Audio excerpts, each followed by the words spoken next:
Querido povo de Deus, neste santuário em Curitiba, de Nossa Senhora de Guadalupe, Jesus das Santas Chagas, você que me acompanha aqui em todo o Brasil, nesta Santa Missa, lembro que estamos no mês vocacional, mês de agosto, e é reservado para este final de semana celebrar a vocação para os ministérios e serviços na comunidade. Repito, algo importante: a vocação que cada leiga tem a exercer um serviço na comunidade.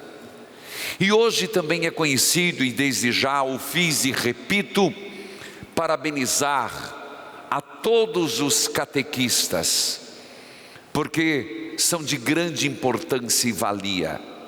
Também se celebra o dia do voluntariado.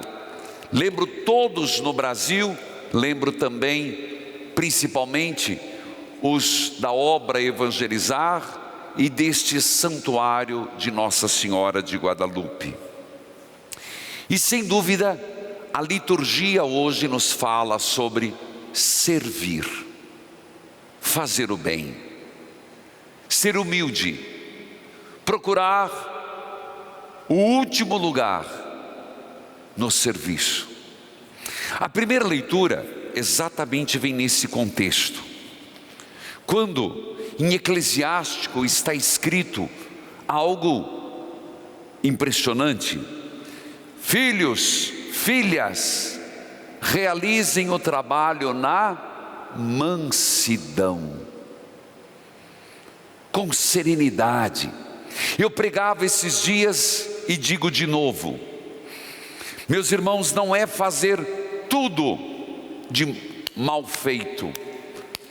Não é fazer tudo mal feito. Não é o dia inteiro ficar fazendo um monte de coisa e tudo sem valor, mal feito, de qualquer jeito.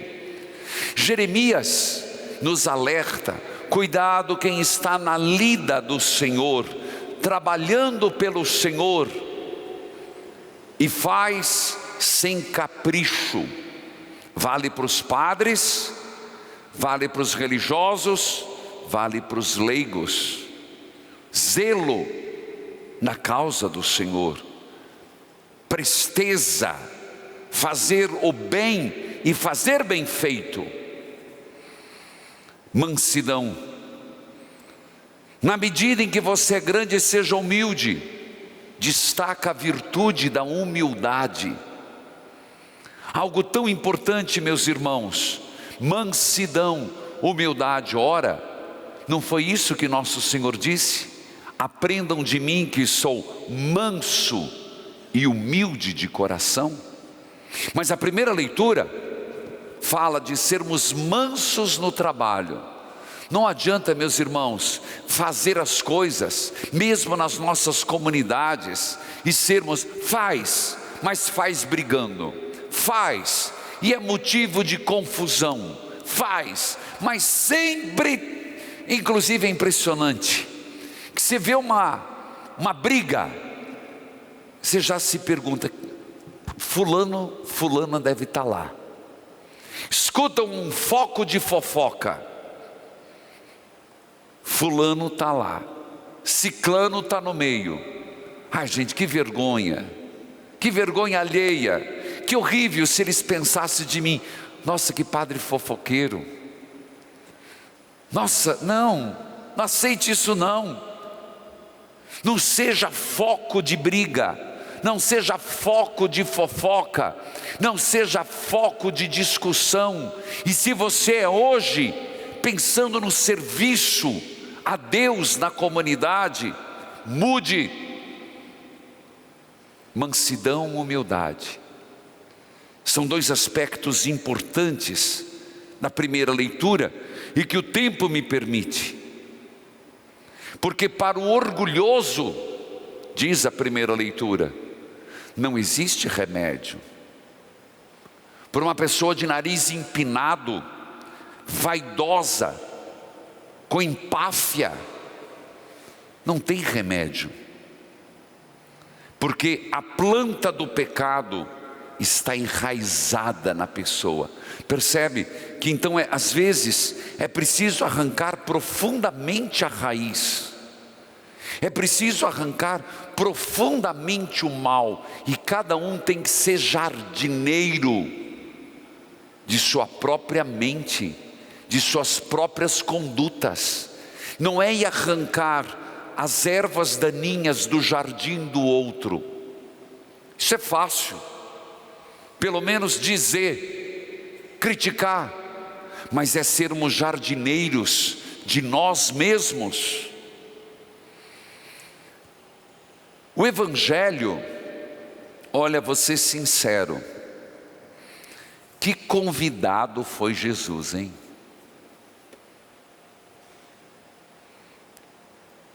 Criou confusão com todo mundo,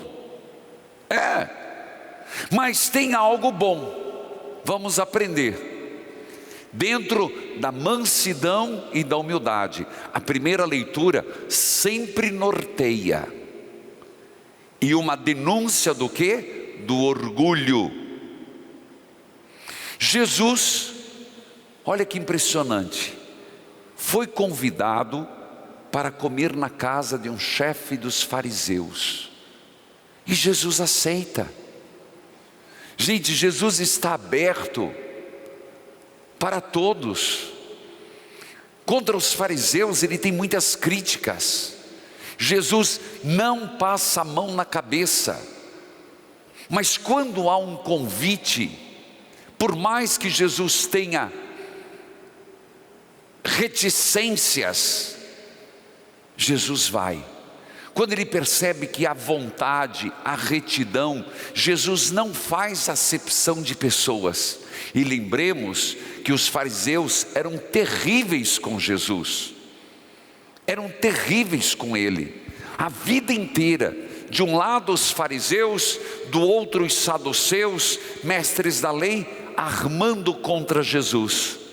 Mas veja que homem bondoso, que gostava de sentar na mesa, que gostava de conversar, que gostava de uma boa refeição.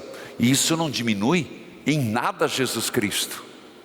Pelo contrário, um homem, um Deus Emanuel, literalmente Deus conosco.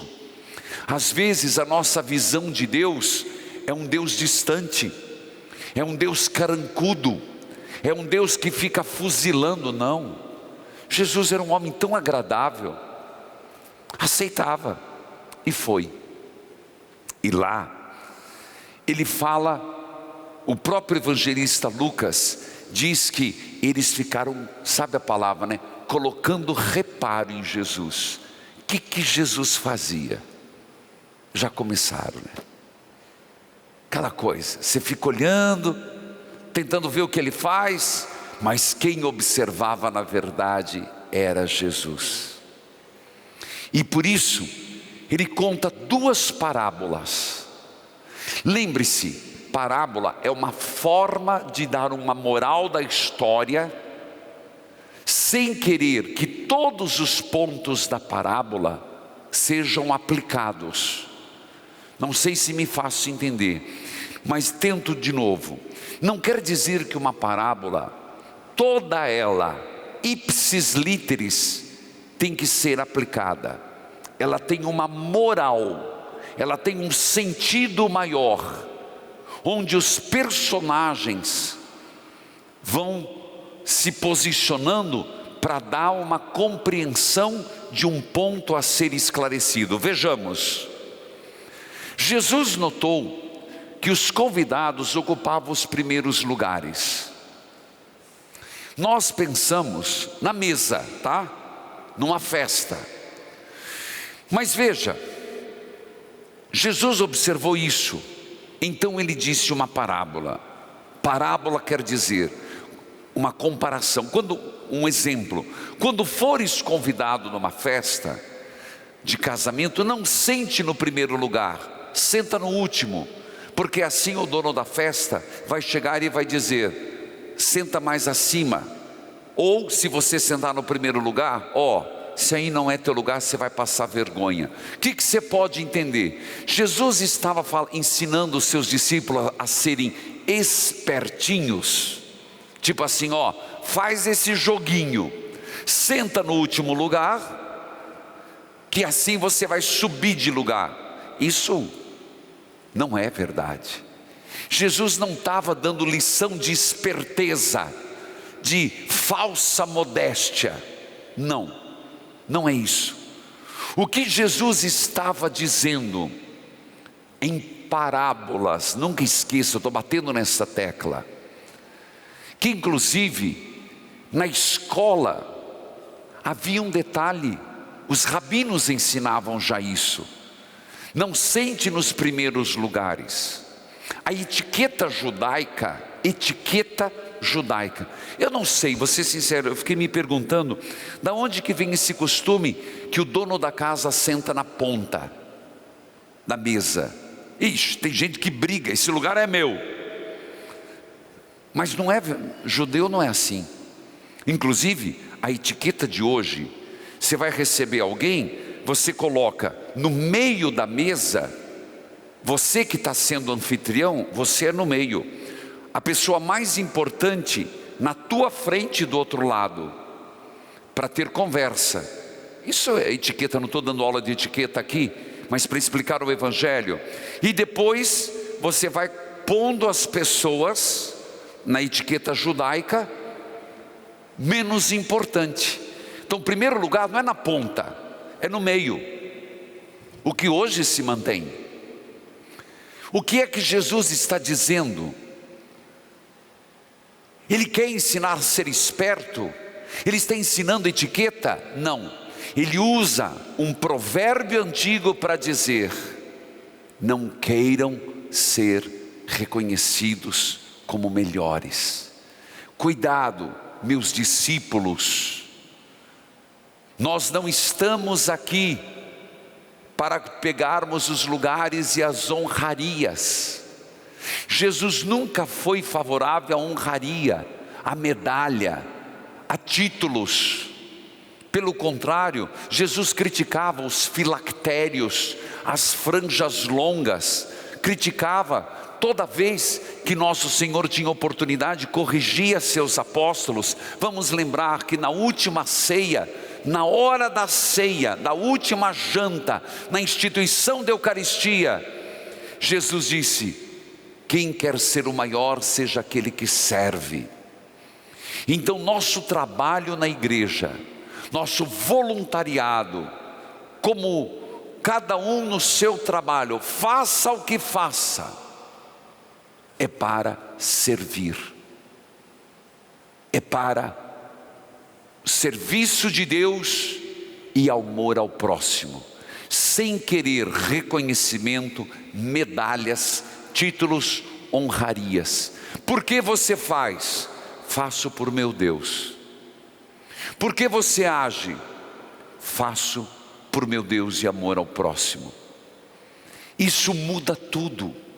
É a comunidade do serviço, é a comunidade do amor, onde se age na mansidão e na humildade. Tira isso, é uma briga para o primeiro lugar, primeiro banco, porque fulano não me olhou, eu fui citado por segunda, não fui o primeiro, na foto eu não estava perto de fulano de tal não me deu atenção. Tantos anos que eu trabalho, tanto que eu faço para a igreja, tanto que eu faço para aquela instituição, nunca me fizeram uma homenagem.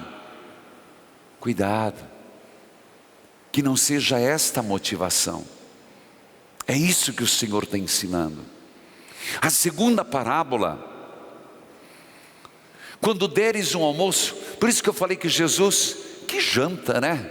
Foi janta, não foi almoço, porque sábado o judeu não almoça, ele só janta, tem que pôr o sol, era o final do Shabat.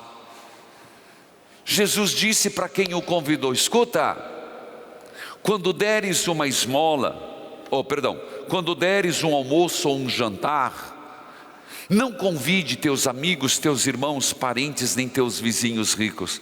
Que visita chata, né? O cara está comendo na mesa do outro, está lá sentado e critica até o dono da casa. De fato, Jesus não perde a oportunidade. Mas o que ele quer dizer com essa segunda parábola?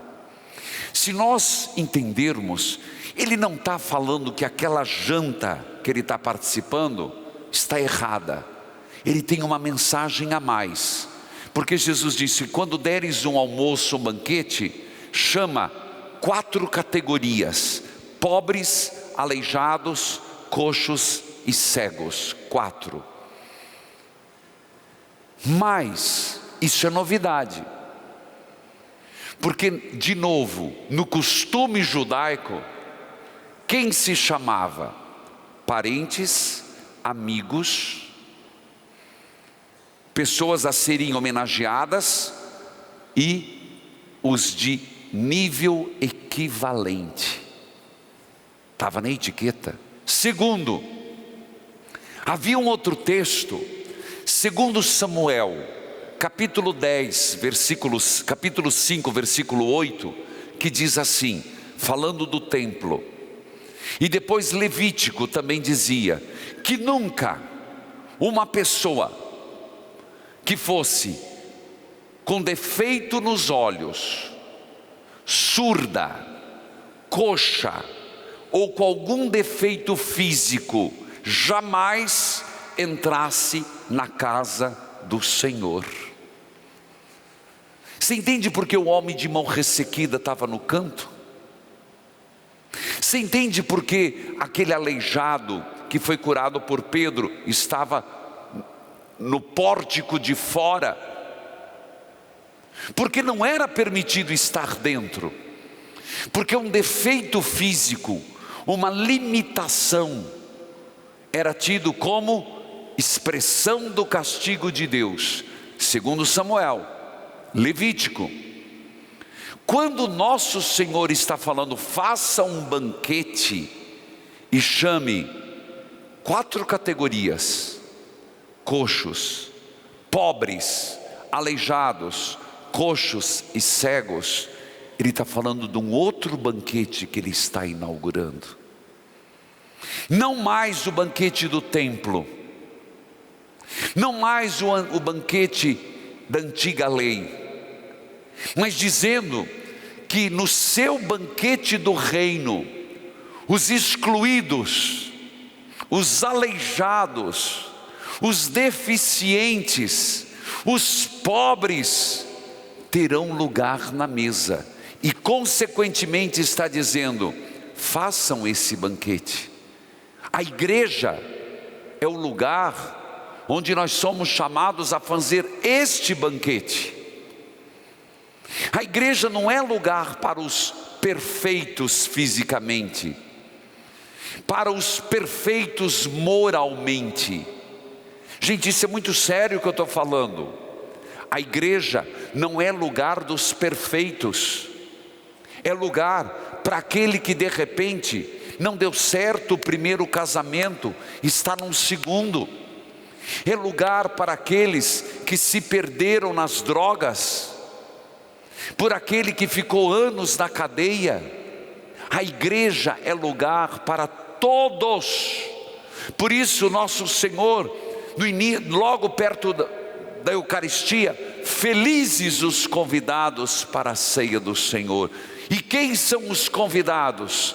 Todos, pecadores e não pecadores. Jesus está inaugurando um novo banquete, uma nova estrutura. Então a pergunta e a consequência disso, falando agora de catequese, falando agora de voluntariado, falando agora de missão da igreja, qual é a nossa missão? Trazer todos, sem exceção, para o banquete do reino de Deus. E toda vez que a igreja foge disso, peca contra o Espírito Santo. E toda pastoral, toda ação evangelizadora que exclui alguém, mas também cuidado, excluímos quando não convidamos, excluímos quando olhamos de cima a baixo, excluímos quando comentamos. Eu comecei falando de fofoca. Quando numa igreja a gente fala e denigre o outro, a outra pessoa, você viu quem está aí? Você viu quem está fazendo a leitura? Ah, se o padre soubesse. Você está querendo, se achando, está pecando o motivo pelo qual Jesus morreu na cruz. Este novo banquete inaugurado. Quando fazemos isso, nós perdemos essa parábola de Jesus. Pelo contrário, quando deres uma festa, convide os pobres, aleijados, coxos e cegos, representando o que o mundo não quer, Cristo quer. O que a sociedade rejeita, Cristo abraça. Porque eles não podem te retribuir. Então aqui a base da nossa ação não é retribuição. Que não façamos isso sempre com aquela pergunta: que vantagem eu vou levar ao fazer isso? Fazer por amor a Deus e ao outro já é o mais que suficiente. Amém.